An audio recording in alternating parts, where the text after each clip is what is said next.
Run Pure Sports Core Report. What a week to debut our Core Report when just Wednesday, our early slate MLB cores crushed.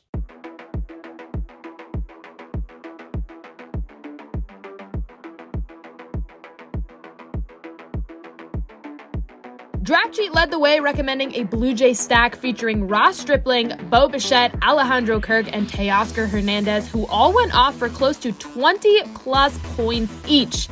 Blue Jay stacks found their way into early slate cores across the board, leading to RPS logos all over the leaderboards. RPS is always innovating DFS content, and this week, we wanted to introduce you to some new items we are including in our premium offerings. First up is the Daily Assist featuring Hoop2410, who will be giving a premium overview on daily slates for a variety of sports, including MLB, PGA, and will soon be diving into the NFL as well.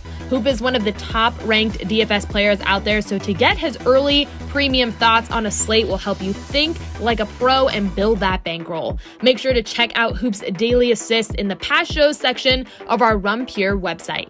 Hoop is not the only one creating new content to help our members crush. Mangone has also debuted Mangone's 3Max, a daily new chart to help you navigate MLB single entry and 3Max contests. Mangone is one of the most successful cash game players in the industry. Find out his premium recommendations for 3Max and single entry contests daily in the MLB drop-down menu on our Run Pure Sports homepage. All of this and more content is available virtually for every slate and every sport, all for a low monthly price of $80. Plus, you can knock 25% off your first payment by using promo code RPSHeater25. As always, if you haven't subscribed to our YouTube channel, get in there now and take advantage of all of our free daily video content. Our content features the top DFS pros in the industry, giving you their winning takes, so subscribe today and find out why we're one of the fastest growing DFS sites out there. Thanks for joining us for this week's Core Report, and we will see you again soon.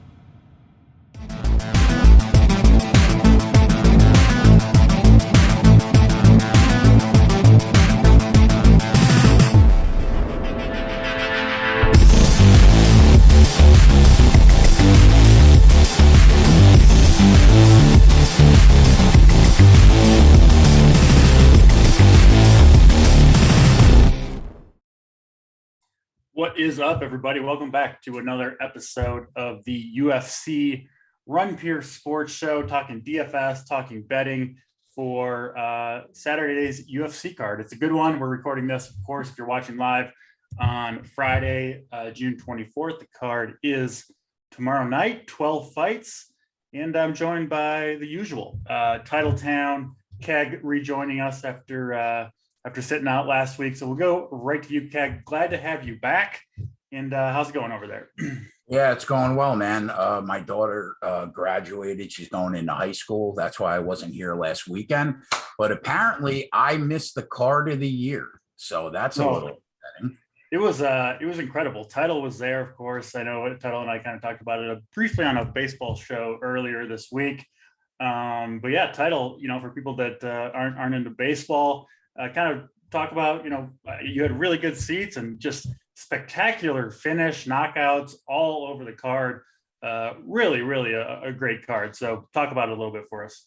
I made one of the best decisions I've ever made in my life, sitting in that sauna on Wednesday. Because like I said, I wasn't going to, my buddies were all working or they were out of town, so they weren't going to go. And I was like, man, I'll just watch it at home, I guess. And I was sitting there and I'm like, I watch every single card at home on TV. Why not? It's in my backyard. So again, I decided to go. DraftKings hooked me up again. I appreciate it. Very good seats.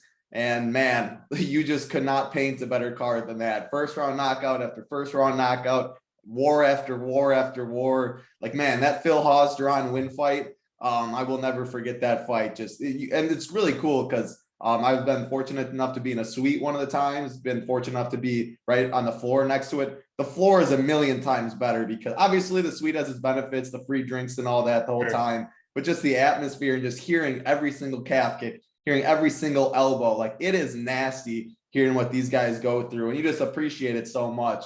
And man, like the card could not deliver anymore. And I know we were talking about a little bit, I think I was on one show, but it was at the Moody Center, which is a new Texas basketball stadium they built. They have a capacity a little under 14,000. So the atmosphere, just everyone's packed in and it's really loud and crazy. Whereas you're at the Toyota Center or like other stadiums that are really big, you just don't feel that same vibe. So man, I cannot praise it anymore. I think that'll probably be, I will go to many UFC cards again in my life. I do not think one will top what I saw last week. So there's still times throughout the week where I smile just thinking about a certain fighter, just thinking about it. So man, I can't say anything.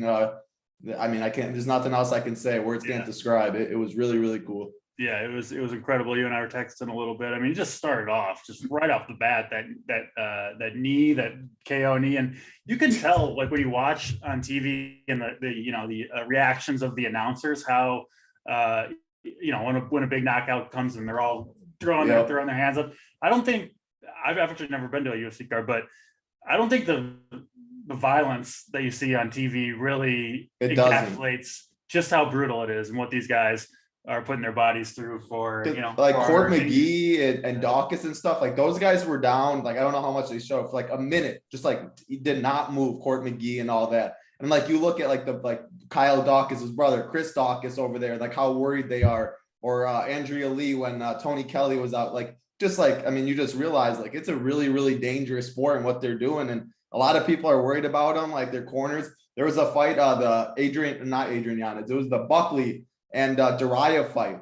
Someone in Duraev's corner like threw a mouth guard at Buckley. He was having to get held back by multiple security guards. He wanted to go attack Buckley. Like there was bad beef going on. Like there's just so much that goes on to it where you don't see half that stuff when you aren't there. So I mean, it's just crazy, and you definitely got to get to a UFC card sometime in DC. Yeah, it's nuts. Definitely will. I think they've had a couple out here in Denver, so maybe next time they come around, I'll try to get to that. And I will say too, these events I think are way better with the crowd there. 100%. I remember at the beginning of the pandemic when UFC was like the first sport back, and they obviously had to do it in the Apex, which they've continued, right? I don't think they actually even had fights in the Apex before the pandemic. But just with the crowds now, it's just not quite the same when they go back into the Apex, especially for fighters, like that's one sport. I mean, all sports, but especially in my opinion, like fighting, you want a crowd there, right? It's just not quite the same without the roar of the crowd. So certainly an awesome card last week. This one looks pretty good to me too. And then, next week, the big pay-per-view card is going to be absolutely outstanding. So awesome stuff there. And with that, we'll jump right into these fights. We'll of course get DFS betting analysis from both of you, but Keg focused on the betting side, Title focused on the DFS side as always, and I'll try my best to stay out of their way. Let's get into the first fight of the night, women's division, Jinyu Frey and Vanessa Demopolis. It is Frey with a minus 240-ish line at the moment, so a decent favorite to kick off this card. Keg, we'll start with you. Break it down for us. Yeah, not a great first fight back for me, but we'll break it down. It seems pretty cut and dry to me. I'll be interested to hear what Title thinks. I think one fighter can win whether she's on the feet or on the ground in Jinyu Frey. And I think the other fighter is really only a threat on the ground in Vanessa Demopolis. So, Jinyu Frey, I think, should win the fight unless she gets caught in a submission from top control, much like the way that Gomez Juarez got caught. But she seems way stronger. She throws punches that matter if they land right. She definitely has power. Her leg kicks are solid. And I think her top control wrestling is where she could really punish Demopolis as long as she's careful. On the flip side, Demopolis, who made her initial debut at 125 against JJ Aldrich, is now fighting at strawweight, right? So she's a black belt in BJJ. She's at fight ready, and she can get submissions from anywhere. Her big issue is she's not a very good striker. Totally wild, not very accurate. Her defensive striking is basically non-existent. She walks into the pocket with her hands down, and it can definitely cost her at times. So, I think, can Demopolis get taken down and grab another submission? Yes, I guess it could happen. Although I think Jinyu Frey's defense isn't bad, considering that she only has one loss by submission in her entire career. But the problem for me is I lean that Jinyu Frey wins the fight, okay? However, Her first 4 UFC fights, she has been a plus 130, plus 120, plus 155, and plus 118 dog. So how can we possibly back her here at minus 250? I do think that she can win, but she could lose. So I'm going to pick Jinyu Frey, but I say from a betting perspective, save your money for the other fights on this card. There are other spots. Yeah, that makes sense to me. I'm not gonna lay, minus 250 on a low level women's fight very often, right? If you think the dog's got a chance, you think there's value there, I'm willing to go in that direction. But especially with, oftentimes these types of fights have questionable judging decisions, and you don't want to be laying the big number, right? When it goes to the judges for fights like this, you want to be on the other side, where if you get it right, if it goes your way, you profit a little bit more and don't risk as much, obviously. So I do agree with that analysis in terms of just probably looking elsewhere in terms of bets on this card. Plenty of places to go. Title, we've seen Frey win her last 2 fights, but she didn't score very well in either of those 2. Both went to decision, one of which she had 10 minutes of control time. You typically see a pretty big score when that's the case. Didn't happen for her. Didn't have a ton of volume, ground and pound type thing. So 9,200 for Frey feels like a lot to me. Of course, if Demopolis gets the upset at 7K, that's going to be a good play. But personally, I don't see going to this first fight very much in my own lineups. What do you see here between these 2?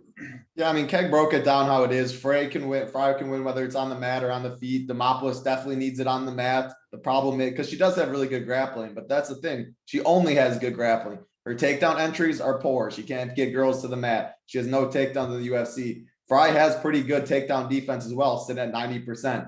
37 years old, but man, she looks good for 37. She is strong for sure. So this line opened at minus 300. It's now sitting at like minus 230, which, yeah, I mean, minus 300 for a lower level women's MMA fight is just absolutely crazy. Come to DFS, though, it's really easy. 9,200 for Frey. Man, you look at, I mean, we're going to get to later in this card. We have absolute killers on this card. I mean, we could see 3 guys be future champions in their division at the end of the day, and they're all priced up there. How can I play Frey at the end of the day at 9,200 over some of these fights we're going to get to? So I can't play her, which means if I'm not going to have any of her, I'm going to take some shots on the dog at the end of the day, because hey, if she doesn't win, that means, or if she wins, obviously she could easily not be optimal. I don't think she does. However, if she loses, I don't care if Vanessa scores 65 in this card or 66. That could be enough at the end of the day. She is live for a submission, so she does have upside. I don't think she wins this fight. I think Frey is better wherever it goes. I do think she wins. Probably makes it look pretty easy too if she makes it stay on the feet, but it's pricing in DFS. I'll take a shot on the dog just because of submission upside, because of the price. I just can't pay 9,200. So at the end of the day, I won't have too much invested in this car or in this first fight. I lean the favorite to win, but I lean the dog for DFS. That's how it goes sometimes. Yeah, I'm with you on that one. Move on to the next fight on the card. Mario Bautista, minus 170 favorite over longtime UFC vet Brian Kelleher, who is coming off a tough first round submission loss, but to a Nurmagomedov. So you certainly, or at least I do, give him mostly a pass for that one. And I think this is a kind of an interesting second fight on this card. Kelleher had looked pretty good in his previous 2 before that, had scored well in DFS, and frankly, his last 3 wins, he's been well up over 100 points title. So yeah, Kelleher at plus 150, 7,500 in DFS. And I think probably a live dog here. At least that's the way I'm looking at it against Mario Bautista. So I do like him a little bit. I'm a fan of his in general. We'll stick with you, Title. What do you see between Bautista and Kelleher? Yeah, no, this should be a good scrap for sure. I mean, we go from the first fight to this fight. It's minus 120 to finish inside the distance. The line open, minus 140 Bautista, plus 120 Kelleher. Bautista did get some buy, which I do agree with it. Bautista, man, I like what I see from him. He's a good striker. He's very good offensively. His grappling looks pretty solid too. He can keep it where he wants it. The thing is, because he's so focused on his offensive striking, because he knows he has power and he's dangerous, he's very, very hittable. He has no striking defense. You look at Kelleher, he's more of a wrestle boxer at the end of the day. He's going to be giving up a lot for his frame. The tail to tape advantage definitely does go to Bautista, who is the longer fighter. He is the taller fighter in this one. So I think if Bautista keeps range, I think he can piece up Kelleher on the feet. I think he can land some good power shots. But if Kelleher gets on the inside, he can definitely clip Bautista. He has been hurt. He has been knocked out by Trevin Jones. Bautista's only 2 losses in his career, both in the UFC. His debut to Corey Sandhagen. No shame in losing to Corey Sandhagen. Sure. And then he got caught by Trevin Jones in the second round when he was winning that fight. But Trevin Jones has power. Again, that's a defensive liability from Kelleher. So I expect Kelleher to try and mix in the takedowns. At the end of the day, though, like we've seen him dominate.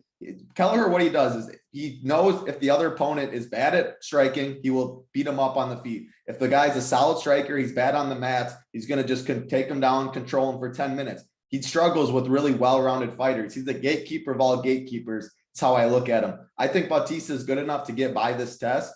I think he can keep it on the feet, beat him up. I don't think Kelleher is going to be able to control him on the mats. I think Bautista at the end of the day does find a knockout. I think this fight does finish. And if Kelleher wins, I think it's a finish as well, whether he does knock him out, clip him on the feet, or he hurts him and he gets his little famous guillotine where, man, Kelleher hurts you and he grabs that guillotine. It's really, really tight and tough to get out. So 8,500, 7,700 in DFS. It's a very good fight, but I do agree with the line movement. I think Bautista, the younger fighter by 7 years, 28, still he's going to have the speed advantage, the tail to tape advantage. I think he catches Kelleher at some point, but it's going to be a good scrap. Yeah, I'm looking forward to it as well. I do think Kelleher's got a chance. And like you said, has scored well for the most part in his wins from a DFS perspective. He's pretty cheap. I bet both these guys will end up being somewhat popular. It could potentially see more ownership on Kelleher. Wouldn't surprise me because you do have to get a dog somewhere or another. And I do think most people will think he's live to win this one. I agree with that. But yeah, I understand the going with the younger fighter. Keg, Bautista unlikely to take this fight to the mat, right? Going to mostly be if he had his way, would choose to keep it on the feet. What do you see between these two? Yeah, I think you nailed it. Brian Kelleher was severely outclassed in the last fight against Umar Nurmagomedov, and that seems to be his MO. I do like Brian Kelleher. He will always fight for your money. Like Title said, he's basically a wrestle boxer, right? He doesn't have devastating power, but it does the job. His footwork is solid. His cardio usually holds up well. And his ground game is okay. He's got good top control. He's good at avoiding the takedown. He's got a 6 squeeze with that guillotine. My big issue with him right now is in exchanges, his hand speed is starting to look really slow. Like it just isn't there anymore like it used to be. Sure. But he beats everybody up that he's supposed to when he steps up. So the big question is Mario Bautista step up in class?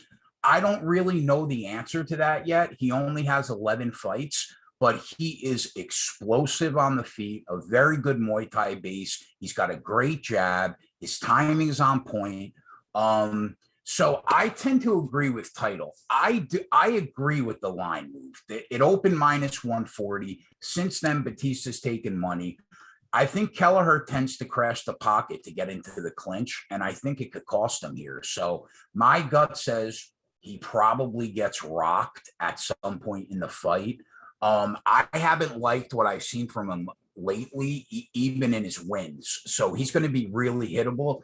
So I'm not laying 175.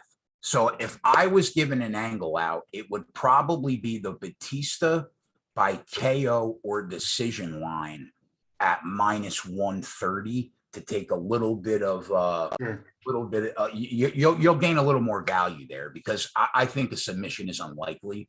But yeah, I agree with Title. Definitely lean Bautista here, and you can grab a little value by taking the KO or decision line at minus 130.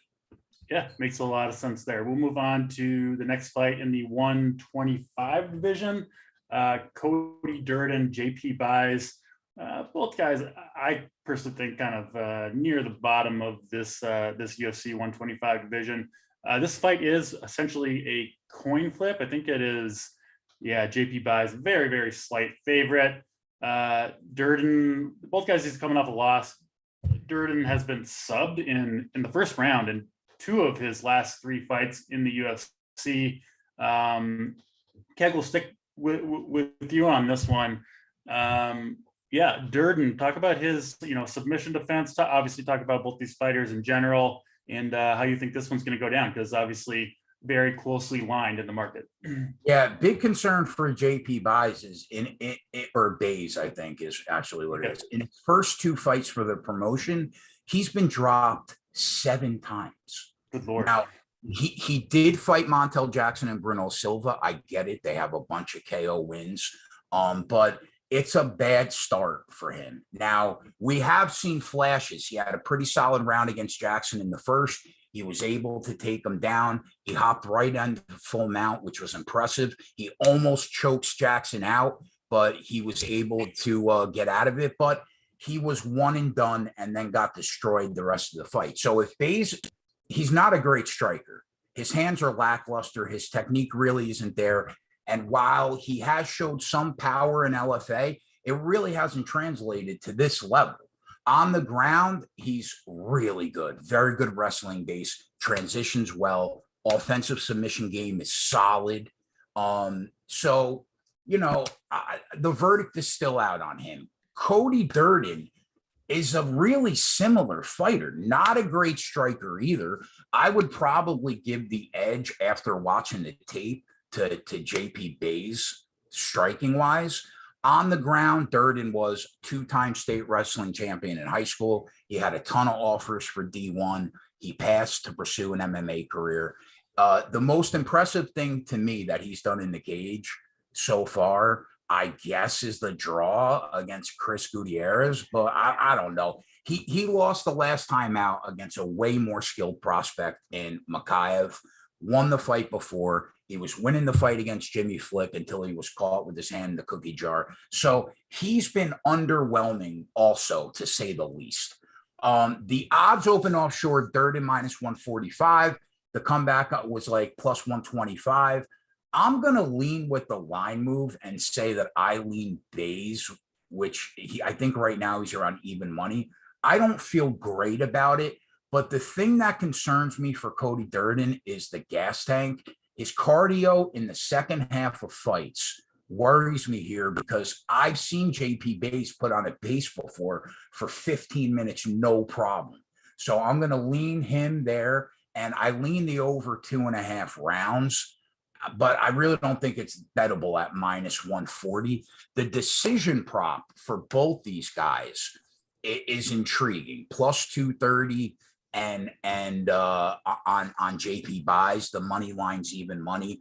I guess I don't mind taking a shot on either of those, either him by decision or him on the money line. I don't feel great about it, but I do think that he should have an overwhelming advantage in the second half of this fight, just merely for the pace that he is going to set. So I'm going to lean JP Baze here, or whatever however you say it. Yeah, Baze. We're not sure. We'll find out tomorrow. Sounds like maybe you're not interested, but I was looking at the Baze by submission plus 400. Seems like a decent shout, given that Durden's been subbed in 2 of his last 3 fights. Seems like that could happen. Seems that's kind of like what Baze wants to do anyway. And then you also have the fact that Durden's a wrestler, so this fight could hit the mat in multiple ways, right? Like I think Baze would like it to be there. But it could also get there because Durden shoots for a takedown, and then all of a sudden you've got a couple ways, and Baze could have multiple opportunities maybe to finish this by sub. So that's something I'm looking at. Let's go over to title. What do you see between these 2?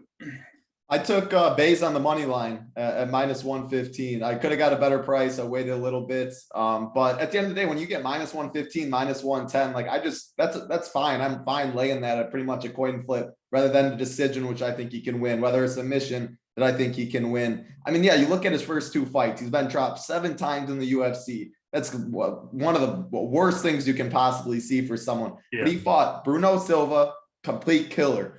Montel Jackson, complete killer. So you look at that, and I'll give him a pass. What if Cody Durden fought both of those guys? Well, he probably wouldn't have got knocked down 7 times. He probably would have got finished. after the third time or something from either of those guys. So yeah, and then you look at JP Baze, he had a moment against Montel Jackson, which Montel Jackson's a very, very good fighter. When he had a Montel Jackson, he reversed him, he was on top, he was trying to get the submission, he didn't get it. Montel Jackson's tough, but man, that is impressive. Whereas you look at Cody Durden, yeah, his last fight against Makhachev just might be that dude. Can't worry about that too much. The Jimmy Flick one, Jimmy Flick's a good grappler. The thing is, though, just when you're watching these fights, he comes out with a very hot pace in round number 1. He just can't keep that for 3 rounds. I'm worried about the striking for JP Baze, but Cody Durden's not a striker necessarily. I do think he's probably a little better at striking than Baze, whereas Keg disagrees a little bit. Durden just has more power, which it is a concern for Baze's chin. But man, if Montel Jackson and Bruno da Silva did finish JP Baze, but he got knocked out multiple times before that. Montel Jackson didn't finish him though. I don't think Cody Durden's about to go put out JP Baze. I think JP Baze is the better wrestler. I think he could put a better pace on. I think his transitions are good. Maybe it's competitive early, and I think that could be the case, but man, I just think he's better. He had 2 tough UFC fights. This is a loser go home for him. If he loses, he's got to be cut from the UFC going 0-3. I know a lot of people in the chat. So Roman Dolidze, DC, is he took Cheyenne Baze, which is Cheyenne Belismus, JP Baze, old girl, who is in the UFC as well. Dolidze took her from him, and man, he looked so good last week. So I don't know about this narrative street. Baze really needs to go for a win. I don't know what's going on with that. I'm not looking too much into it, but a lot of people are talking about it. Dolidze's best performance. Who knows where the headspace is with JP Baze after losing her? She's a smoke show too at the end of the day. And then seeing what Dolidze did to him. But I think Baze is better. I'm getting a coin flip price for him. I think he picks up his first UFC victory. Sounds like he needs a victory, JP Baze. He needs in a lot of ways. On so many levels. Yeah. And I'm hoping he knows that. The UFC career, and I'm gonna go with Baze with the title, and get back on the right track. Get it together, the Baze. We believe in you. But yeah, a close fight there. I do think from DFS with Baze, Baze has a chance to finish this one early via sub. Could potentially be a good play at 8,200. So 2 wrestlers in a fight that's supposed to finish. Yeah. It's kind of a coin flip, but man, you got to think the winner, 8,200, 8K.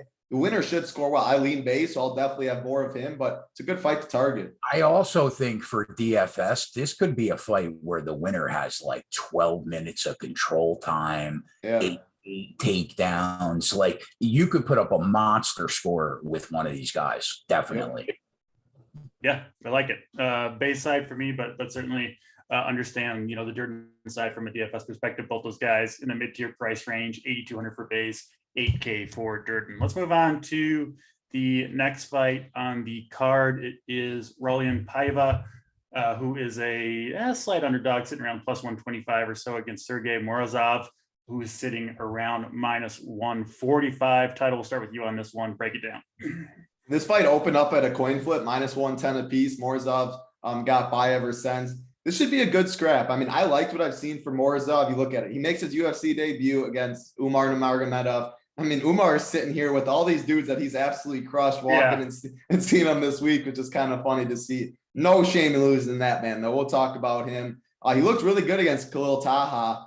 He is a good wrestler. He's a well-rounded fighter at the end of the day. He can get it done on the feet. He can mix in takedowns. I really like what I see. His chin is a concern, though. Look at the Douglas Silva De Andrade fight.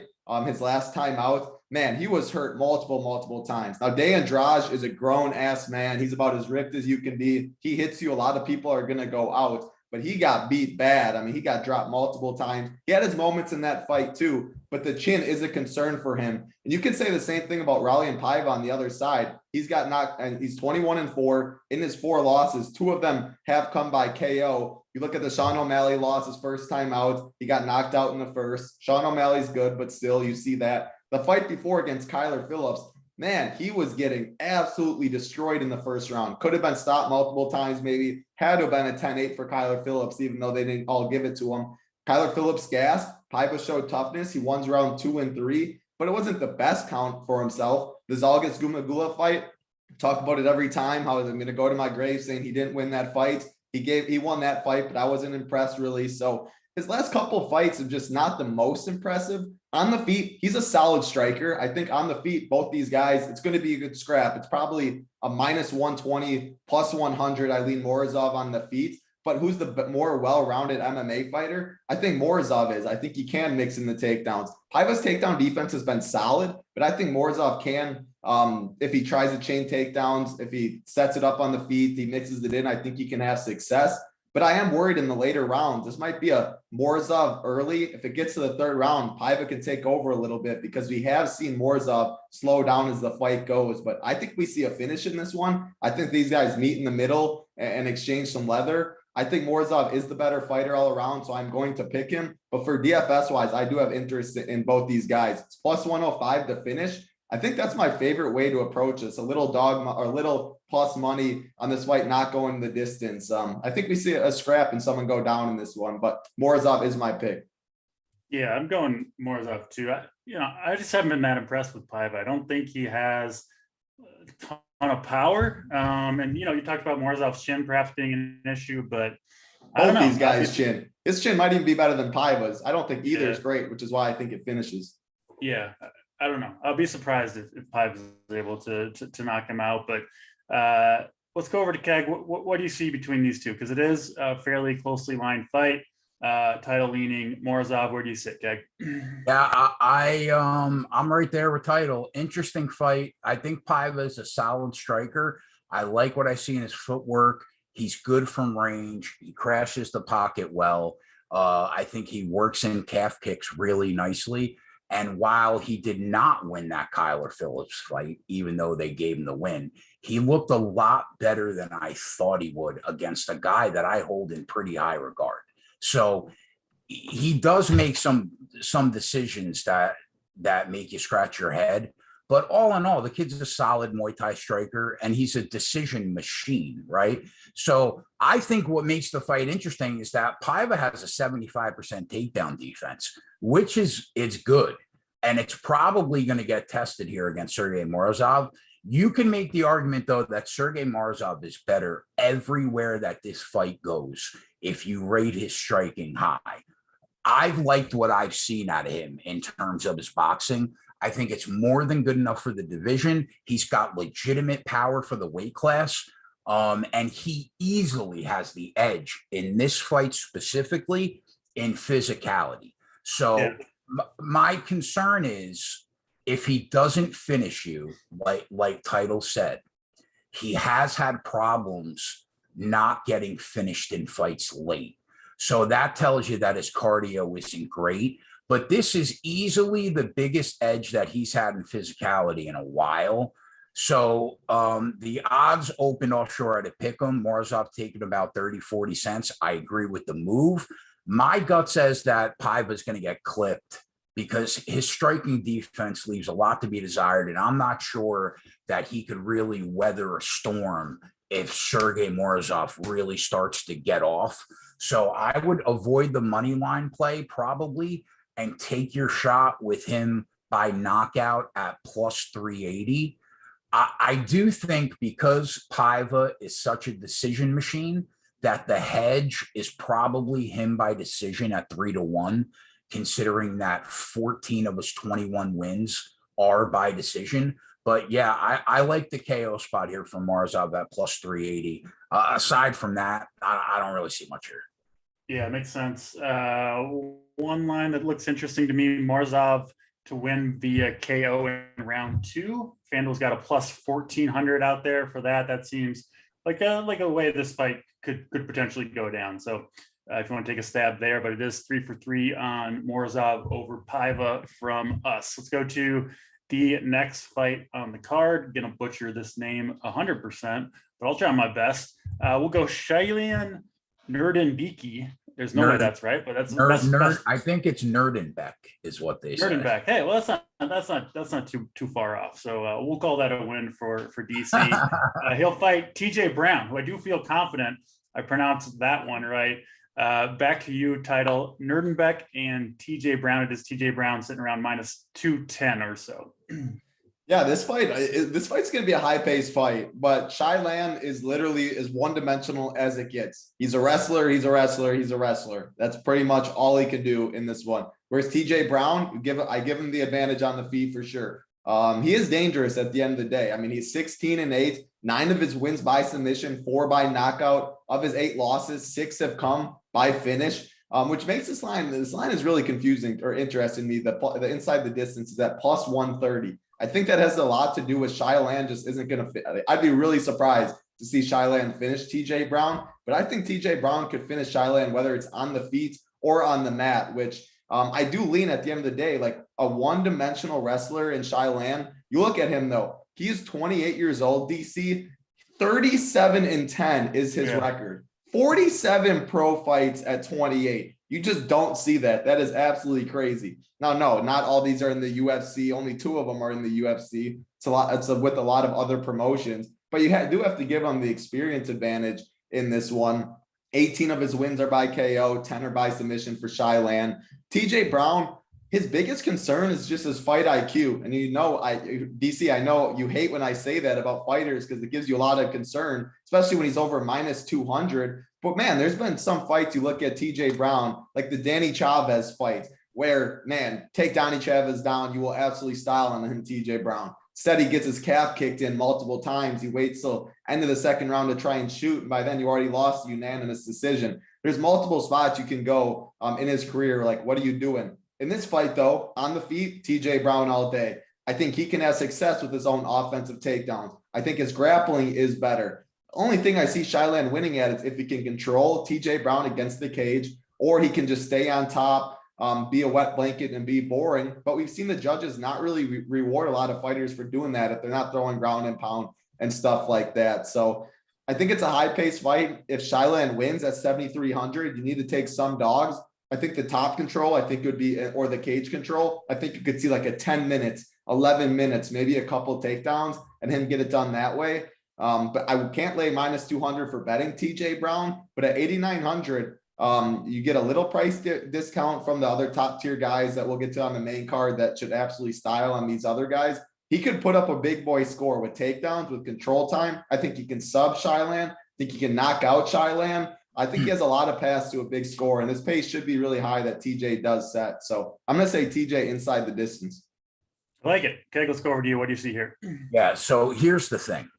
I can't bet on a guy that's landed 35 total strikes in the last 30 minutes in the octagon.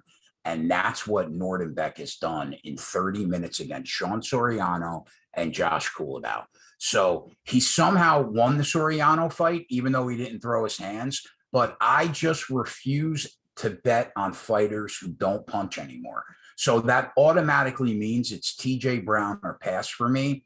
Am I running to the window to throw my money on Brown? No, but we know he's going to throw his hands, right? So that immediately means he's winning every exchange on the feet, okay? He's big for the division. He does have power in his hands, but where he excels is on the ground, right? He averages 4.5 takedowns per 15 minutes, which is rock solid. He transitions well. He's good in scrambles. You can make the argument that he has the advantage on the ground too. So I know he opened offshore minus 250. Nijembeck's taking money.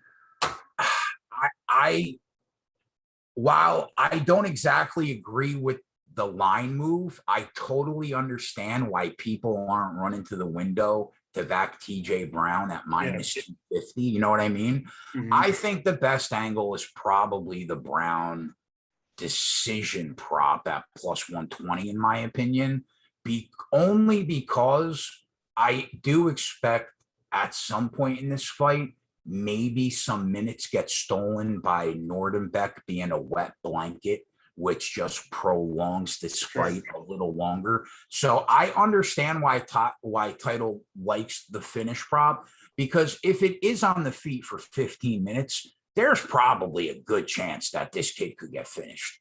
I'm gonna lean the other way, the decision prop at plus 120. Outside of that, it's a pass. Ted, do you think Nijembeck has a chance to finish this fight? No. I mean, it's MMA, so you said a chance, but no is my answer. Always a chance for any fighter, but no. Quick nose from both of you, which makes me, makes me like the. But you don't need that at 7,300 in DFS if he gets all the wet blanket. Totally. From a betting perspective, though, I think you said you like it to finish, right, Title? So you must think I would take TJ Brown inside the distance. I wouldn't take because I only think there's one path which is why the line is plus 130, because I think the books agree only one of these guys could finish. It makes a lot of sense. We'll move on to the next fight on the card. It is Carlos Ulberg, who this wasn't closely lined. He's a slight dog versus Tefan Nchukwu, who is minus 120 or so. Keg, let's start with you on this one. Break it down for us. I like this fight because nobody knows what will happen when somebody finally puts Carlos Ulberg on his back. He might look like a complete fish out of water, right? My gut says he probably does, considering that his background is solely kickboxing. So he's a city kickboxing guy. He's there with Izzy, but he has not impressed me. He looked okay in the first round against Kennedy Nchukwu until he gasses out, right? And then he gets stopped in the second round. Then in his win against Fabio Charant, he did nothing. But he won a boring decision. So the cardio is a big issue, I think. And more importantly, how he looks when he is finally taken down is probably going to be awful, right? So you don't normally think of Nchukwu as a ground specialist, but we already saw what happened when he fought a good kickboxer. What happened when he fought Mike Rodriguez, who's a solid striker? He knew if he got Rodriguez on his back, the fight was going to be way easier for him. What did he do? He worked his way into the clinch. He got the body lock. He dirty boxed until he got the takedown. I expect the exact same game plan in this fight. And if he does that, I think he either takes Ulberg down or he makes him work so much that in the second half of this fight, Ulberg has nothing left.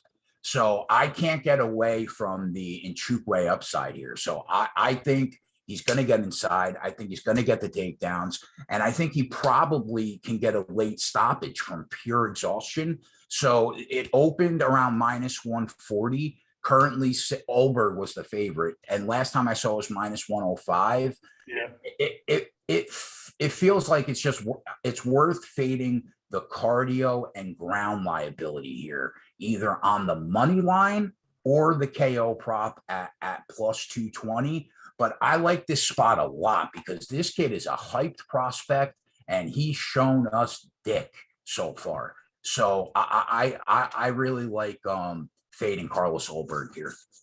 Yeah, it makes sense. Does Nchukwu have any submission game at all, Keg? No, but it's 18. I've been looking at it all week, bro. Yeah. Because it's like 18-1, right? 20-1. Yeah, I've seen 18-1. Yep. A Title. Do you think he can luck box his way into a submission at 20-1? I haven't even seen him show a skill set that he even knows how to submit it. I mean, some fighters just don't have any submissions. I think most of the roster can get like a guillotine or something if you drop the guy and he's almost knocked out. But it seems like Nchukwu would be one to try to finish that via ground and pound. Title, he has been scored pretty well in his 2 wins, some decent control time, takedowns, some good ground and pound. It looks like it is possible for Nchukwu here. So he could be a DFS winner at 7,900. But yeah, curious to hear your thoughts on Ulberg and Nchukwu. Well, both these guys throw good volume, so I expect the pace of this fight to be good. However, so Keg broke down the fight as well. Like, I agree with pretty much everything he says. So I'll talk about the game theory aspect in DFS, because you look at it, 8,300 for Ulberg, 7,900 for Tefan. That's because Tefan was the underdog earlier in the week when the pricing came out. I was all over Tefan for the same reasons. This is an MMA fight. At range, I give the advantage to Ulberg. He's kickboxing background. He's Izzy's guy, all of that stuff. He's dangerous. Like the first round against Kennedy, he looked really, really good until he could have finished that fight multiple times. He had him hurt bad. After that, though, he had no gas in the second round. He gets finished himself. The Sharon fight, one of the most boring fights you'll ever see. Sharon landed 13 significant strikes that whole fight.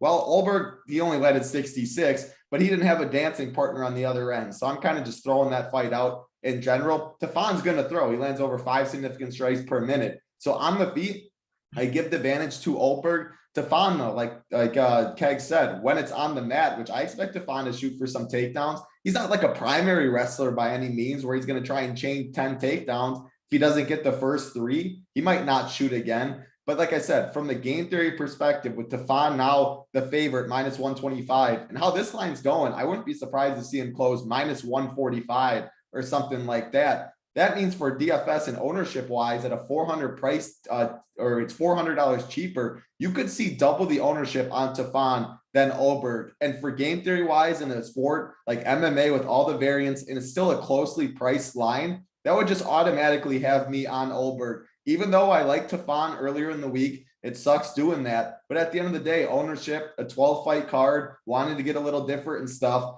I think right now I'm just going to naturally go against what I liked earlier in the week for the game theory and the ownership discount. I'll have both guys. The fight's supposed to finish. Both guys throw good volume. They both have passed to a big score, but just the ownership wise in general, and MME and stuff, I think I'm going to have more Ulberg just for that.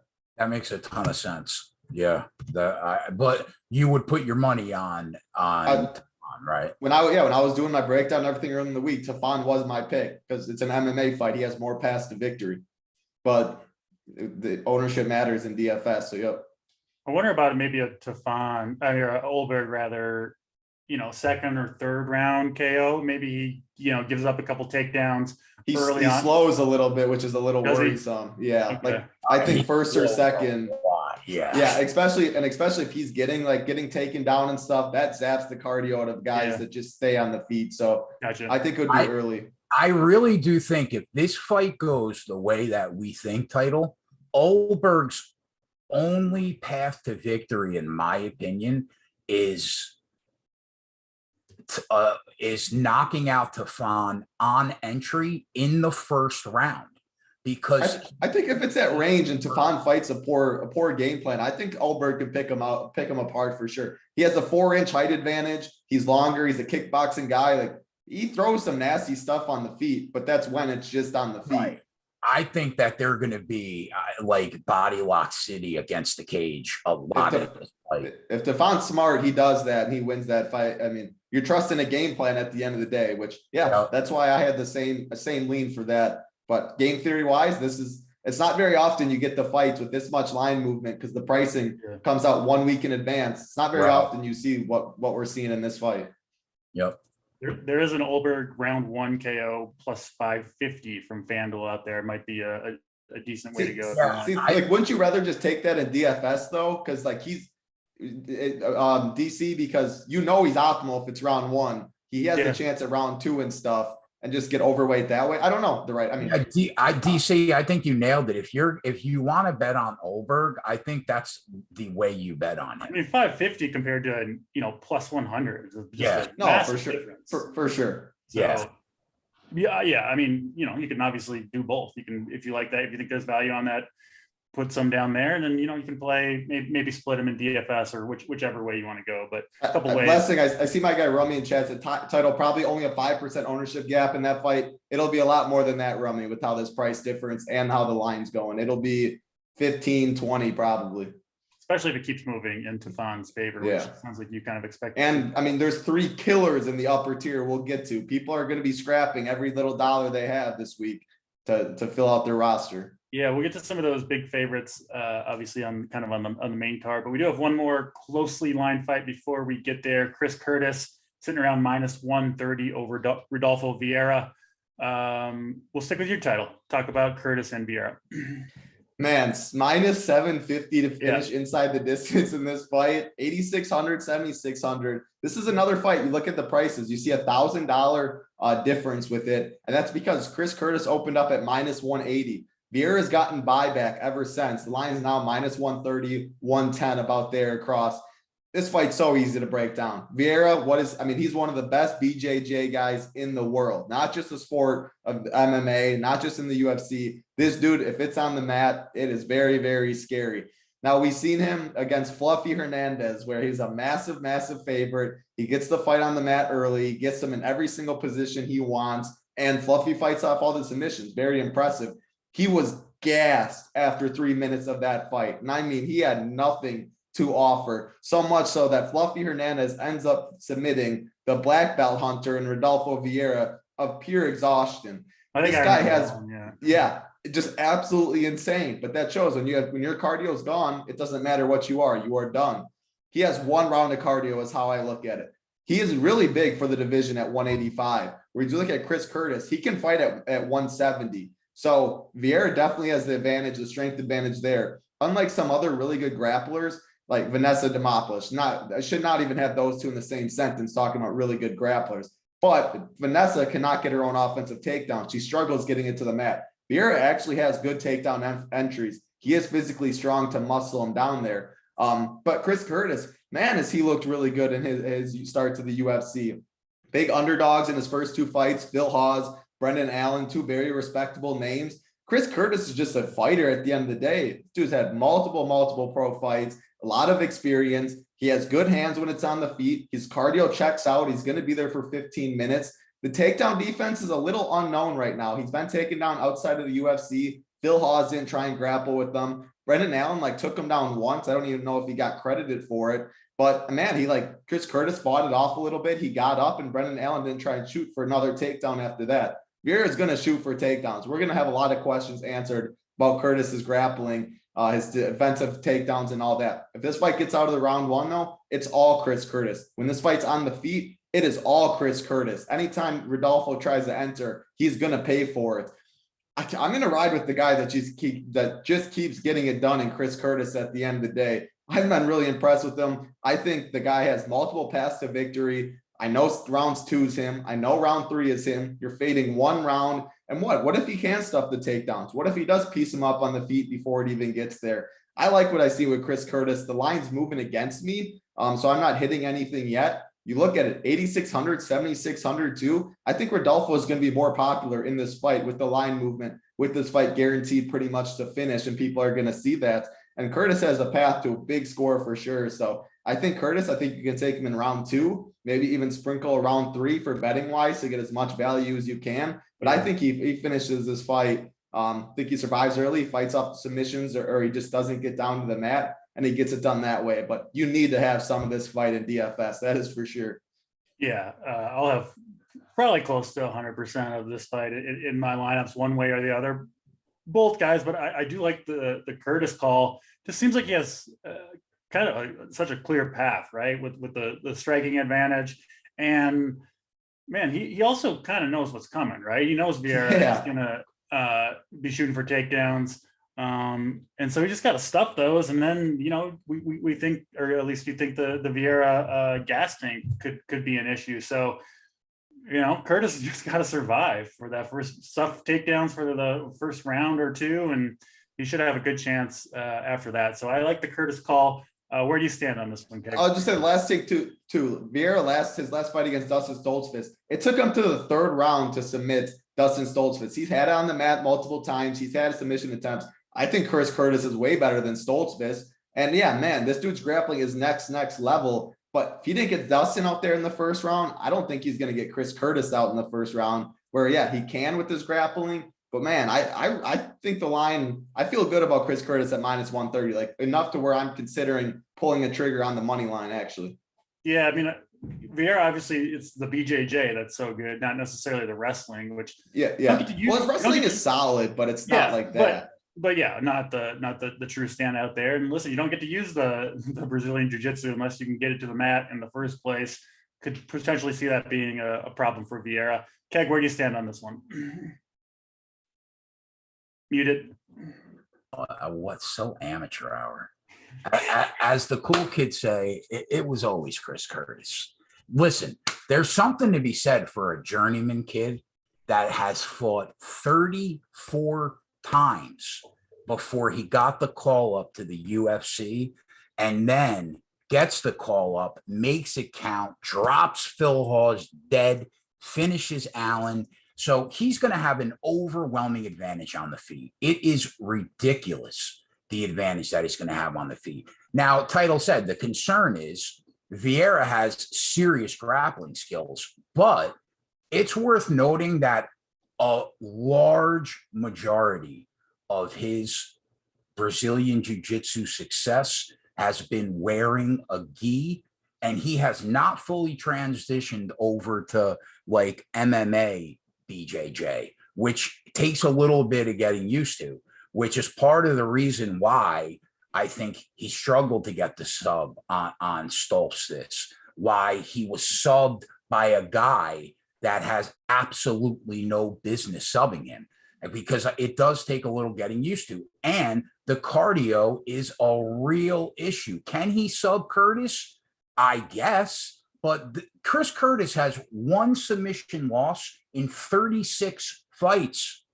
I think you could take your chances here. And yeah, I don't understand the line move. It makes absolutely no sense to me. Chris Curtis has gotten zero respect in any of the fights from a betting perspective. And I think the money will probably continues to come in on him. And I will be on Chris Curtis money line 100%. Love it. I'm just waiting to see what the best number is that we can get. Sure. Yeah. 3 for 3 on Chris Curtis over Vieira, but obviously a fight you're going to want a lot of exposure to, most likely in your DFS lines. We do lean the Curtis side, but Vieira's got a path too, I think, to, an early submission. And if he does that at 7,600, he's going to be someone that you definitely want on your lineups. Let's get to the main card. We kick it off with the biggest favorite on the card, Umar Nurmagomedov, sitting around minus 1,000 against Nate Maness, who has won 3 straight UFC fights. Tough scene, winning 3 in a row and being just a massive underdog, by far the biggest on this card. We know what to expect from Nurmagomedov. Interesting though, Maness has actually been good. The takedown defense and at 86% through 3 fights in the UFC. On paper, I guess it doesn't look like the easiest spot for Umar, but certainly the market thinks he cruises to a relatively easy victory. Keg, I know you well enough to know you're probably not laying the minus 1,000, but if you do want to get betting action on this fight, maybe different paths to get there. So break down this one for us. Yeah, Umar Nurmagomedov is a problem. He's very close to a complete fighter, phenomenal wrestler, phenomenal submission grappler, phenomenal cardio. His kicking game is stupid, probably the best question mark kick in the history of the sport. The one weakness in his game is probably his boxing, but in saying that, his hands look like they're getting better and better every fight, right? You'd expect it, right? I mean, just the younger fighter. We wants to be a champion, obviously. We saw Khabib really kind of improve that over the course of his career. Right, exactly. And he's the biggest favorite on the card, and rightfully so. On the flip side, Nate Maness has been very fortunate to still have 1 loss on his record. He's been hurt in every UFC fight he's been in, right? But he's fought through it and he's come back to win those fights. And you can do that against Tony Gravely, Luke Sanders, and Johnny Munoz, but you can't do that, in my opinion, against Umar Nurmagomedov. So once he gets hurt in this fight, which he will, he should get finished off here without an issue, because Nurmagomedov is a world-class bantamweight, featherweight fighter, period. Nate Maness is not. So if you keep getting saved by the bell against fighters that don't have a quarter of the skill of this kid, you're in trouble when you finally see somebody on this level. So the odds open minus $5. Since then, it's basically doubled. If you're going to bet Umar Nurmagomedov, you have to expect him to finish any opponent right now that is not inside the top 10. I have already pulled the trigger on him inside the distance at minus 135. You shop around, you'll find that number. And I'm perfectly fine with laying that number considering the discrepancy in the skill set. Very nice. Title, I'm guessing you're expecting Umar landslide here. 9,500 in DFS. I would imagine he'll be the most popular fighter. on the card, but kind of hard to avoid these massive favorites, especially a massive favorite that's that big of a favorite because they're fighting someone that's just a complete bum is one thing, but when you're this big of a favorite and you're a rock star, future champion, seems like it would be unlikely for Maness to pull off this upset. What do you see between these two? I mean, it just sucks. Last time when Umar fought against Brian Kelleher, we were all over the inside the distance line, which was a coin flip. It was plus 100. You were getting even money that he was going to finish. Now it's sitting at minus 140. The Nate Maness fight absolutely tilts me when I see his name every time, because that Tony Gravely fight costing me a lot of cheese. Gravely had him knocked out at the end of the round. His corner picks him up. The dude has no clue where he is, all that stuff, to then just go out and knock Gravely out in the second round. So that's very tilting. But at the end of the day, we're looking at a future champ in Umar. His boxing is his worst thing, but he uses his kicks as a boxing technique. What he does, his kicks are absolutely insane. How fast he gets them off, how he strings his combination with his kicks, whether it's question mark kick to the body, to the leg. It is absolutely crazy. You see the name Nurmagomedov and you think wrestler, grappler. Sure, he has all of that, and it is very, very dangerous. But he's got the stand-up with his kicking that we do not see in the UFC. This kid's a future champ, man. He is a dangerous, dangerous dude. I'll take inside the distance against top 10 guys at plus money when we get it. They better start giving him a step up in competition after this, because we don't need to see minus 1,000 at the end of the day. It feels like the UFC is like, this 3-0 Nate Maness thing needs to stop. And so here you go. Well, no one wants to take the fight against Umar at the end of the day, and Shavkat and stuff like that. So props to Nate Maness for taking it. But yeah, I mean, I would have said no. Yeah. So yeah, we do think Nate Maness drops the fight here. Umar, obviously, probably someone you're going to want on your DFS lineups at the end of the day. Let's move on to the next fight on the card. It is Thiago Moises, fairly big favorite, sitting around minus 250 or so over Christos Iagos, who is, of course, plus 210. Keg, let's start with you on this one. What do you see between these two? Yeah, Moises has been an American top team guy since he was an embryo, basically. And he's a solid fighter. But I got to tell you, man, that last fight against Alvarez is concerning. Yeah. Everybody understands why he lost to Islam Makhachev. He's simply not on that level. But the Joel Alvarez fight last time out was a really bad look for him, because it's clear now that if he's being pressured and punches are coming in bunches, and what he does is he puts his head down, his arms go up, and he flat out turtled and just took a beating until Mark Goddard stopped the fight. So that has to make you concerned to throw your money on him here. I do think he's a well-rounded fighter, though. His hands look fast. The technique has looked good. The footwork is solid. On the ground, very capable. He's got a BJJ black belt under Paulo Becker. He transitions well. His top control is solid. All in all, a solid fighter. Christos Iagos, he's big for the division. He's got a really good wrestling base. His striking is okay, I guess. He uses range well, but a lot of his exchanges look like they're happening in slow motion.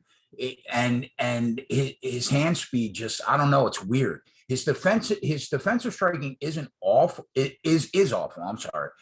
You can hit him a lot if you're quick on the check hook, but he comes out of the gate like his hair is on fire usually. But that usually means 9 to 10 minutes into the fight, his cardio starts to fail him and he doesn't have much left late. But I do think that there's something to be said for the fact that he beats everybody in the UFC that is on his level or around his level. 7 fights, 3 losses, and 2 of them were against Charlie Olives and Armin Tsarukyan. You can't fault those 2 fights. So he beat Soriano, he beat Hadzovic, he beat Carlton Minus. So he does know how to win. But the question is, like, how far above his level is Thiago Moises, if at all? I'm not sure. So the odds opened offshore, Moises minus 300. He sits like minus 250-ish now. Iagos has taken some money, and I guess it makes sense to me. The line's probably still a little wide to me, The fight seems cut and dry, though, in one aspect. If Christos Iagos wins the fight, I think it's going to be early while he still has his wind. If he comes out super aggressive, would it shock anybody if Thiago Moises did the same thing he just did against Joel Alvarez? It wouldn't shock me. So, you know, on the other end, it also wouldn't shock me if Thiago Moises weathers the storm that he should be able to and take control in the second half of this fight when Christos Iagos falls apart due to cardio. So it's a tough one to call. I'm not sure if I'll get involved in this fight. The two looks I think are interesting are maybe the over 2.5 rounds in that minus 125 range, or the finish only line on Christos Iagos on DK is like plus 250. I don't mind that because of what I saw in the last fight for Moises against Joel Alvarez. So I am probably going to avoid the fight, but my strongest lean would probably be the over 2.5 rounds here. Yeah, basically a coin flip to finish inside the distance. What do you see here, Title? Sounds like Keg's a little bit conflicted. You have a strong take on these two. Yeah, I mean, I like what I like. I like what I see from Thiago Moises. On the feet, he's been improving every single fight. And then on the mat, he has very good BJJ. He's just a solid fighter all around. And yes, if it wasn't for the last fight with Joel Alvarez, I think this fight is priced minus 300 plus. I think Joel Alvarez is good at the end of the day, which makes me feel a little better about Moises in this spot. But man, Moises looked so bad against Joel Alvarez. Joel Alvarez, massive for the division. He came forward. He let his hands go. He looked as good as you could. And then he fights Arman Tsarukyan, who then we're going to talk about. And then that loss even looks worse for Thiago Moises because we all saw what Arman Tsarukyan did to Joel Alvarez. But there's levels to this at the end of the day. Look at Christos Iagos.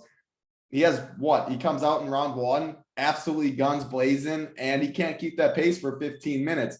He's a primary wrestler too on the feet. Yeah. Man, I think I still give the advantage to Thiago Moises on the feet. He throws nice low kicks. The volume isn't great on the feet, though. I think this could be a slower pace fight, especially if Iagos doesn't come out guns blazing the first round. He tries to conserve himself a little more. We could see more of a boring first round. Iagos just doesn't have good takedown defense.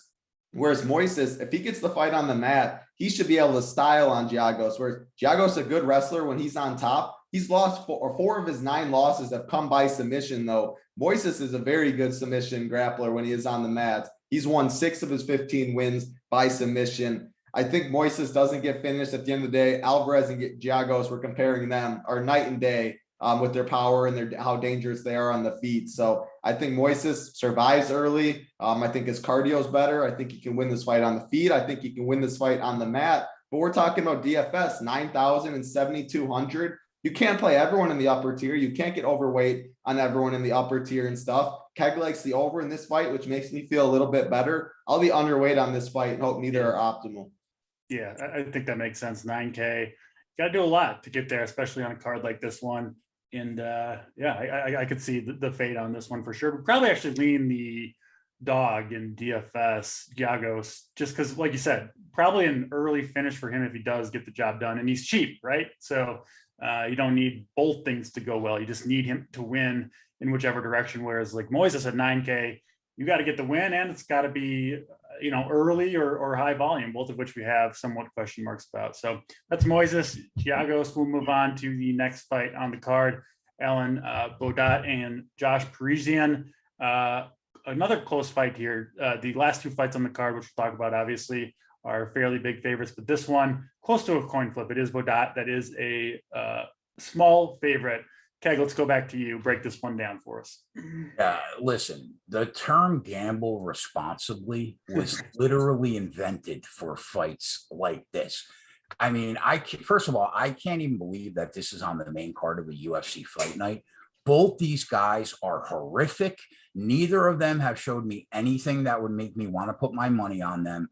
There are a bunch of fights on this card that are worth getting involved in. This isn't one of them. One guy hasn't won a fight in the last 38 months in Buday, and the other lost to Parker Porter and Dontel Mays. So like who wins the fight? I have no idea and I don't care. Total pass from a betting perspective. There are so many other good spots on this card. Avoid this fight like the plague.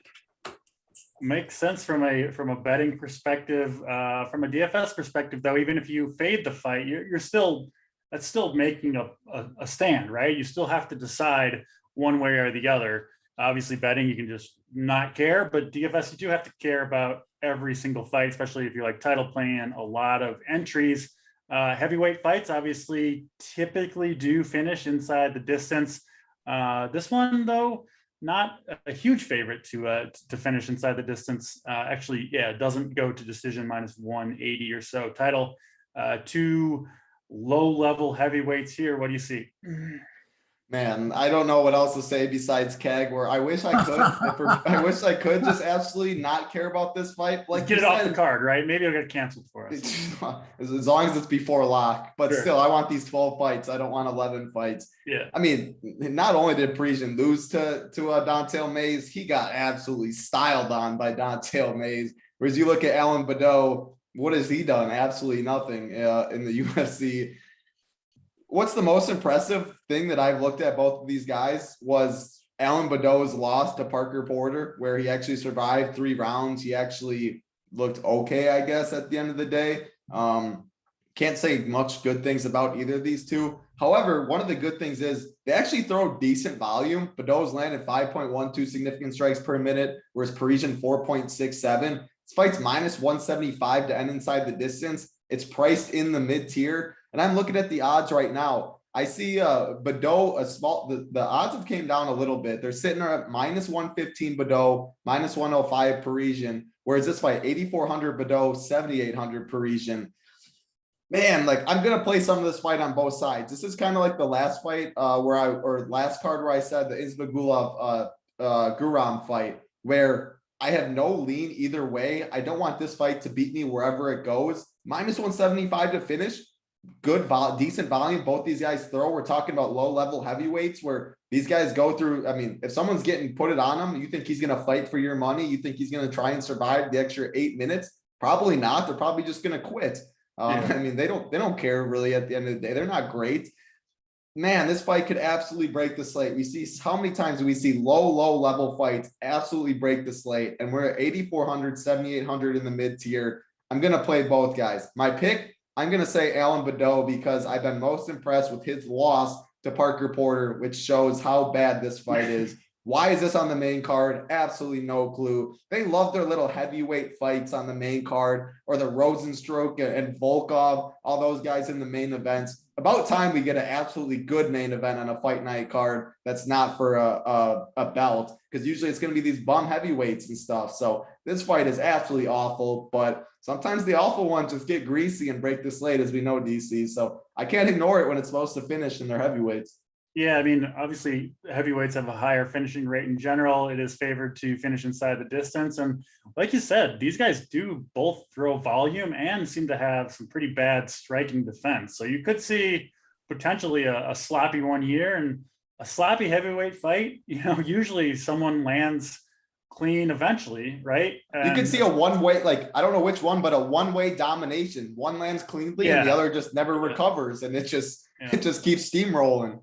Does make sense to have exposure to this one DFS. Will be scary if you don't, trying to fade, because these guys they're gonna land, right? I mean, they're just not good enough to avoid it. And they're both, big heavyweights. So I mean, at the end of the day, loser goes home. You got to think. So even more of an initiative to come out and actually do something. Yeah, it makes a lot of sense. We'll go from that fight to a much more high level fight. Shavkat Rakhmonov against longtime UFC veteran Neil Magny. I do like Magny as a fighter, maybe a little bit boring in there at times, but you don't often see him as big of an underdog as he is here. Magny sitting around plus 350 or so. Rakhmonov, obviously a top prospect, expected to kind of cruise to victory here. Is that how you see it going down, Keg? This is the part of the program where Keg goes rogue and gets probably made fun of next week. Dan Ige Evil fight. This is that one. I waited to bet this fight for a while because I saw the money coming in on Rakhmonov and I knew it wouldn't stop coming in. I say this every week, betting on MMA for a job or even a hardcore recreational bettor, it's about finding small advantage plays, however small they may be, blah, blah, blah, blah, blah.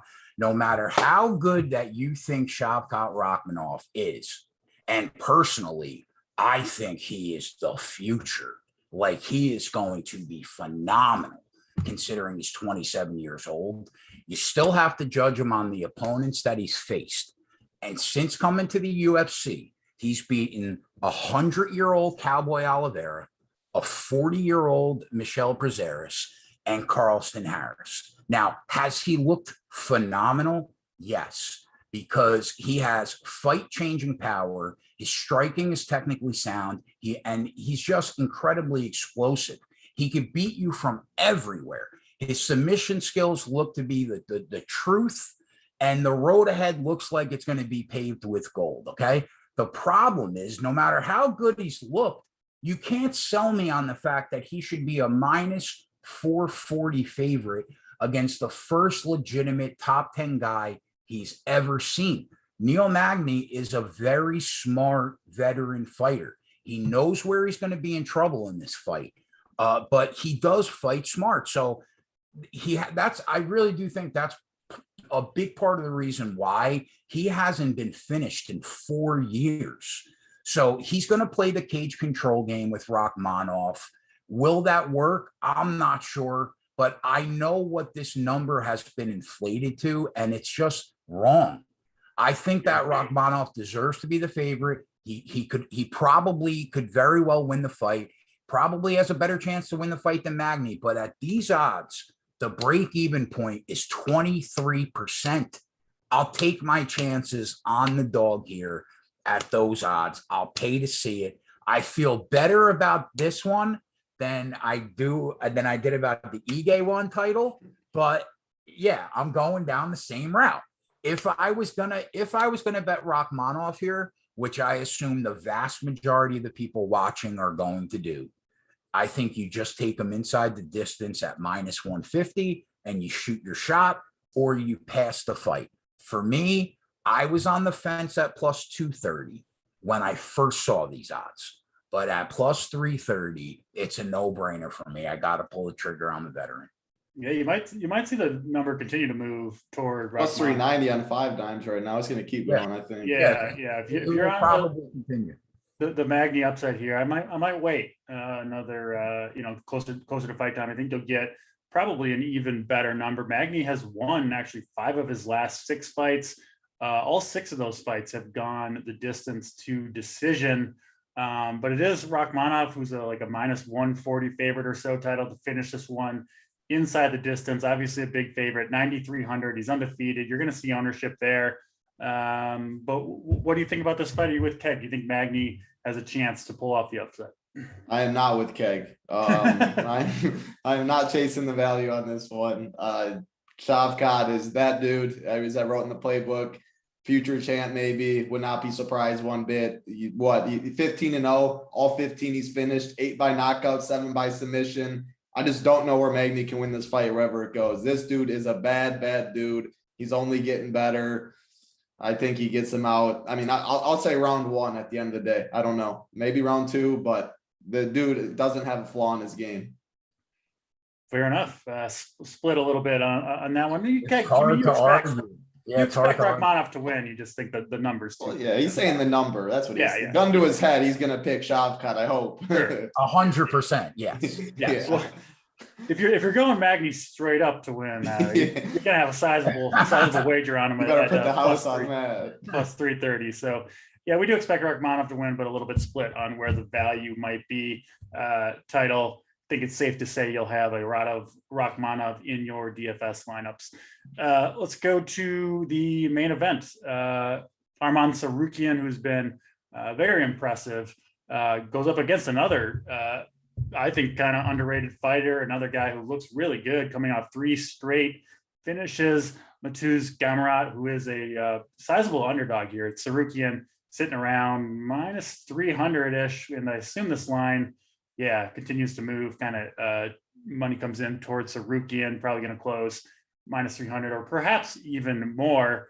But not an easy test for him here. I like both these fighters quite a bit myself. I think I saw, people on Twitter saying these are just, the main event is two guys that nobody knows. Maybe, but these are two impressive fighters. So I'm looking forward to watching this one, Keg. How do you see it all going down? Yeah, I mean, you're right. People don't know who these guys are, but these guys are phenomenal. This is going to be a great fight. I was looking forward to talking to you guys about this fight. Gamrot he's a serious grappler, a BJJ black belt, a multi-time European champion in his weight class at Abu Dhabi.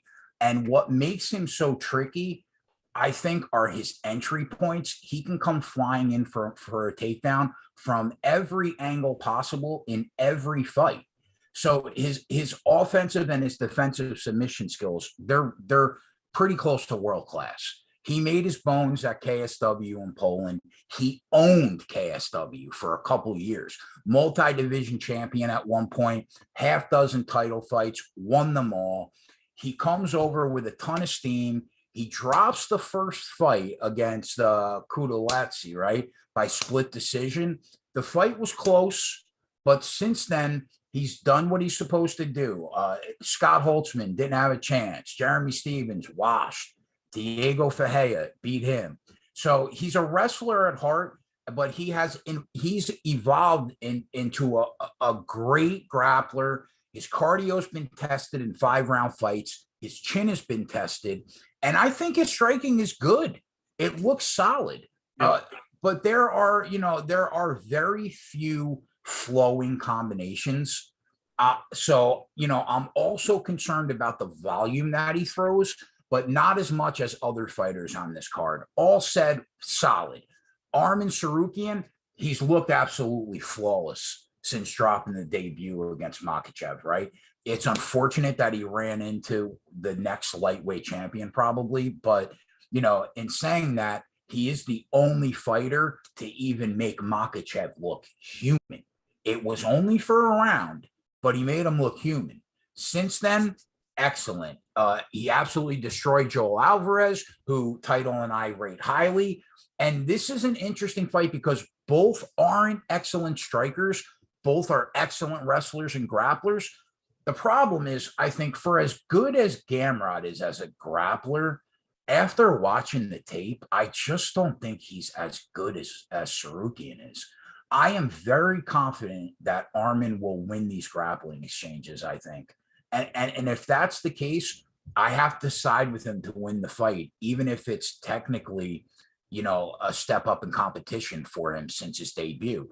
Now, the odds opened, he was minus 140. Since then, he's taken a ton of money. We never saw those lines. Now he's minus 275. I understand the move because I thought that Gamrot was the side based on the price. But after watching the tape, I still like Tsarukyan. So you're going to have to plant your flag on some kind of method of victory. And this is what I wanted to talk to Title about. First of all, Title, who do you like in the fight? I'm with you. There's levels to this. I think Arman's on another level. Okay, so if we're approaching it from a betting perspective, right? Do you think the way to go is by the double chance submission or decision at minus 115, or the inside the distance prop at plus 150? I would lean the first one. I think I respect Gamrot enough where I wouldn't be surprised to see a decision. Thing is, man, Arman's ground and pound is absolutely insane. It's too. Serious, yeah, it is serious, bro. There's so many ways that he can, and I don't have the answer for you that you're looking for. That's a concern when you consider how much of this fight is going to be on the ground. You know what I mean? Yep. So it is 25 minutes. Both the guys have the cardio, no doubt in my mind, to go 25 minutes. Oh man, I'm just worried that if I take the submission or decision prop, he just grounds and pounds him and gets a KO finish. That's my concern, really. But I'm gonna lean Arman Tsarukyan to win by submission or decision at -115. You could probably find a better price if you shop around. That's the way I would lean, but I am concerned that he finishes this by ground and pound. Yeah, makes sense. Title DFS wise, main events, it's often the case, but it does seem like whoever wins this fight, obviously Tsarukyan sounds like he's the pick for you. He's the bigger favorite. He's going to score well one way or the other, right? Either it goes the distance, he gets 5 rounds. I mean, he's been putting up big scores in 3-round fights. And you don't often see like two wrestlers kind of go at it, which is, I think, an interesting, especially in a main event type, right? But so that's interesting. But DFS wise, I feel like you got to have a lot of exposure to this one. Tsarukyan, does what he's expected to do. He's going to put up a big score. And if Gamrot, who's a good fighter himself, if he does pull off the upset at 7,100, it's going to be a finish, which case he's on the optimal, or a decision win. 5 rounds of it at 7,100, he's going to get there. So I personally don't see getting away from this fight much for DFS from a DFS perspective. I know Tsarukyan's the pick for you, but yeah, talk about these two fighters and what you're doing with it for DFS purposes. Well, the only way to get, I agree, I'll have a ton of this fight. The only way you can get away from this fight is Shavkat Rakhmonov puts up a big boy score. Umar Nurmagomedov puts up a big boy score. TJ Brown gets 9 takedowns, this much control time, puts up a big boy score. You know what I'm saying? We're going to see some big scores on this one, but the safety of the 25 minutes, the style of both these guys, if Gamrot wins, he's on the optimal. I said that with the Carla Esparza fight, and somehow she wasn't on the optimal, but you get what I'm saying, where you never know for sure, but yes, very likely. Yeah. Yes. And he's a very high level fighter. I was surprised when this line opened again. Unfortunately, we cannot see any of these numbers, like the -140. That's a big boy. I'm putting a big boy bet on that price if I was able to get that thing. He's just Arman. He is only 25 years old too. And this dude is just, like I said, there's levels to this at the end of the day. Gamrot, very good fighter. He was a double champ at KSW in his hometown in Poland. He fought good competition. He's 20-1. His one loss was against Gruan Kutaladze, who fought last week, who's a very good fighter himself. It was a split decision. He very well could be undefeated. He trains with Dustin Poirier, with Jorge Masvidal. He's getting rounds with all the best guys in the world. Everything you want with Gamrot. But I just think there's levels to this. Arman, man, I'd be surprised if he loses these grappling exchanges. I think we see a lot of very fun scrambles on the mat. I think we see a lot of those two going back and forth, and it's like, wow, this is a high level fight. The people on Twitter saying, what are these dudes doing in the main event? Those are casuals. Unfollow those guys. Say never look at them in MMA. These are the main events that we want to see more of. 2 absolute killers that can go 5 rounds. This will be Arman's first 5-round fight. I'm not worried at all. The cardio looks to absolutely check out. I actually would be more worried about Gamrot's in the later rounds. He has fought 5 rounds, but he slowed down a little bit in some of these UFC fights. One of the commentators in one of the fights was like, he's not confident he can grapple and wrestle for 15 minutes in this one, which, man, if you can't do that in a 3-round fight, which I expect he can. He's known about this fight for a while. He knows it has to be on that, but Arman's going to push a pace, and on the feet, Arman improves every single day. This is a competitive fight on the feet. Like at first I was like, man, Gamrot's got to have the advantage a little bit. I dive in more, and Arman impresses me when he's on the feet, but this fight's not going to be on the feet the whole time. These guys are going to get it to the mat. Arman's takedowns are absolutely nasty. The scrambles, if he gets taken down, the butterflies he got against Islam to reverse him sometimes, the only one to take Islam down. He was 22 years old during that fight too. You just don't see that. I think there's levels to this fight at the end of the day, and I just think Arman's on a different level. So he's my pick. And what Keg's saying, submission, TKO, decision. Man, I wish I had a stronger lean, because that's where you make your money in the betting market in this one. My lean right now is decision, which is really scary because of how highly I think of Arman, which shows how good Gamrot is. The dude's 20-1. You know what I'm saying? It's a very, very high level fight, but DFS, thankfully, I don't have to pick which way of method, because decision, Arman's still going to score well if he wins. A TKO or submission, he's going to score well. So I'll have a lot of this fight for sure. Arman's the pick. Yeah, I think that's the way to go.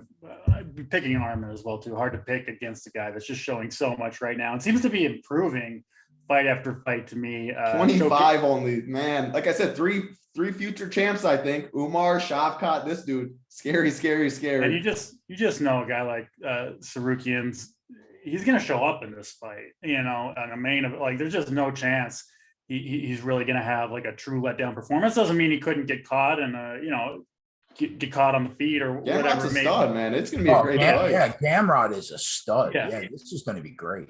Yeah, there should be a fantastic fight. Whoever wins this one in a main event, going to be vaulted up toward the top of the division. We obviously expect Tsarukyan, but if Gamrot pulls up the upset, he's going to have a lot of momentum behind him. So it should be a fun main event. Should be a fun card overall. That's all 12 fights, breaking them down for you guys as we do each and every UFC card. Hit the like and subscribe on your way out. It does help us bring these shows to you each and every week free of charge. So we do appreciate that. Of course, if you want to sign up over at Run Pier Sports, we would be happy to have you covering all sports, one charge.